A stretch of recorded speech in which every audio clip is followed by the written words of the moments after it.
Hello guys! Hello! Leo, welcome dito sa aking channel, Leo. Alamin natin kung anong messages, vibration, gabay energy para sa lahat. Ito ay bi-weekly reading with Leo from March 1 hanggang March 15. Okay, Cherry, acceptance, victim.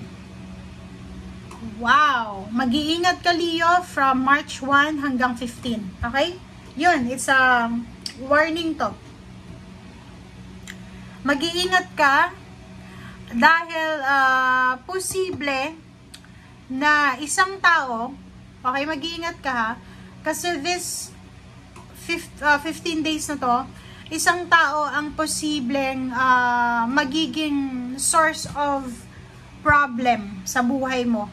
Pwede siyang, feeling victim siya. Pwedeng yung taong ito ay mahilig gumawa ng gulo, ng kwento. Siya yung biktima, but ang problema dito, siya yung may gawa ng gulo, pero siya yung biktima. So, kung sino man ito, egoistic, okay, narcissistic na taong ito, umiwas ka ngayong 15 days na to. Okay? Acceptance, nakikita ko sa'yo dito na posibleng may mag-o-offer sa'yo. It's either relationship, it's either business partnership, it's either financial help, emotional help. But problem is, mag-iingat ka dahil baka patibong ito. Okay? So, this first 15 days of March, usaping pera, negosyo, relationship, ingat-ingat kayo kasi may isang tao, grupo ng mga tao, na willing nilang ibagsak kung ano yung kinatatayuan kung nasaan ka man sa ngayon. Okay. Oops, sorry. Leo. Okay, Ace of Torches. 3. Okay, Ace of Torches and then 9 of Swords, the Sun. Dito Leo, sinasabi ng barahan na siguro marami kang pinagdaanan ng mga sleepless nights for almost 9 months or 9 weeks or almost 9 years ka nang may insomnia. Or pwedeng marami sa iyo, Leo, na marami kayong pinoproblema for 9 months. Pwedeng in 9 months, napakahirap matulog sa inyo kasi nag-iisip kayo eh. Pwedeng yung Leo ngayon, marami ng eye bags. Diba? Ang kapalan ng eye bags nyo. Ay, hindi kayo makatulog ng maayos sa gabi kasi parang balisa. May iniisip kayo. Meron kayong gustong gawin para hindi nyo magawa. But, ang maganda dito, sa 9 of Swords na to, guys, is kung ano man to na rason kung bakit hindi ka makatulog, ngayong first 15 days of March ay posibleng magkakaroon na ng clarity or kaliwanagan dito. Ibig sabihin, ngayong first 15 days of March, makakaramdam ka ng liwanag. Yung parang makakahinga ka ng malalim. Diba? Yung parang, ay, salamat. Diba? Parang ganun, sasabihin mo, ay, salamat, Lord, thank you. Parang ganun, nakahinga ka ng malalim, nawala yung tinik sa lalamunan mo, makakaramdam ka ng excitement, makakaramdam ka ng sobrang confidence sa sarili mo. Okay?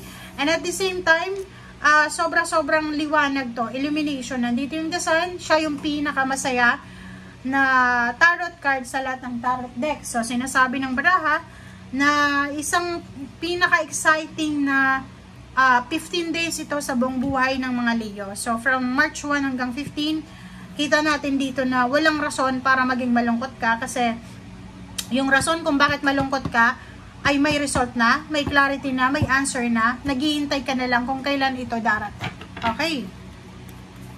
Okay, Leo. Okay. So, doon sa mga Leo, comment down below. If ever, mayroon sa inyo Leo na namumroblema kayo sa pera sa ngayon, habang nanonood ka sa ngayon, ang pinoproblema mo is pera. Para iniisip mo, saan kaya kukuha ng malaking halagang perang ganito, ganito. Sinasabi ng baraha sa'yo dito na 55 plus 6. So, sinasabi na kung wala kang source of income, wala ka nang malapitan, i-give up mo na lang, hayaan mo na lang, i-let go mo, hayaan mo, okay, let it flow. Okay, wala kang pera, wala kang ganito, okay, bahala na, walang pera. Okay? Six of Cups. Ang nakikita ko sa'yo dito sa Six of Cups na to na may iba sa inyo, Leo, na naghihintay kayo ng tulong. Okay? Paki-comment sa comment section yung mga Leo na you're waiting for assistance, you're waiting for someone na pwede kang tulungan or pwede kang bigyan ng chance na makautang sa kanya or kung ano man. Okay? King of Torches, King of Wands. Nakikita ko sa'yo dito, Leo, napaganda na ito kasi posibleng may paparating na trabaho sa'yo. So, pwedeng may mag-offer sa'yo ng regalo.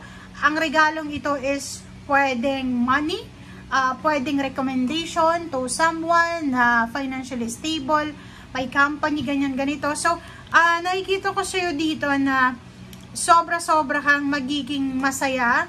Fulfilling to kasi pwedeng yung buong pamilya mo ay nangangailangan ng pera and wala kang way para makahanap ng pera sa ngayon. So nakikita ko sa'yo dito na kung ano man itong i-offer sa'yo, makakatulong yan sa'yo and the rest ng family mo ng sa mga needs nila, lalo sa pera.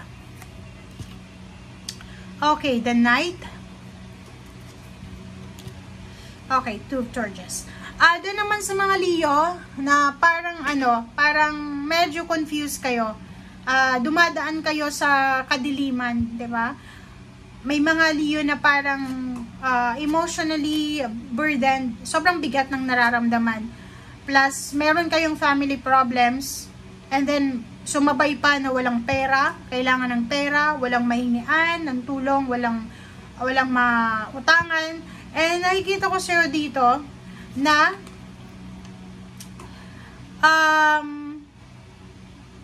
may isang tao na hindi mo in-expect.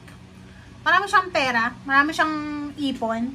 Ang taong ito pwedeng Earth Signs, Virgo, Capricorn, or Taurus, or kung sino man siya na pwedeng unexpected na magpautang sa'yo ng pera. Okay? So, Ten of Torches, nakikita ko isang Leo ang posibleng sobrang workaholic, nagmo-multitask siya, sobrang workaholic niya, pasan-pasan niya yung buong pamilya. 'Di ba? Parang siya yung may pasa ng pamilya. Paki-comment sa comment section kung ikaw ay isang Leo na dala-dala mo buong problema ng pamilya mo. So, nakikita ko sa'yo dito na medyo nabibigatan ka na sa kung ano man tong mga dala-dala mo. But wag na wag kang susuko. Okay? Wag na wag mo yung isusuko. Okay? Yung bigat na yan, pwede mong ibaba muna. But wag na wag kang magki-quit. Okay? Let it go. Let it flow. But continue kung ano yung gusto mo. Kasi, makikita ko sa'yo dito, etong donate na to, pwedeng isa kang Leo na matagal nang unemployed, nagkukulong ka lang sa isang sitwasyon or sa isang comfort zone, and kailangan mong lumabas dyan. Kailangan mong lumabas para makalanghap ka ng sariwang hangin, literal. At the same time, lumabas ka dyan para makuha mo kung ano yung dapat makuha mo sa mundo. Kasi maraming mag-o-offer dyan sa labas ng comfort zone mo. Okay? Thank you guys. Bye!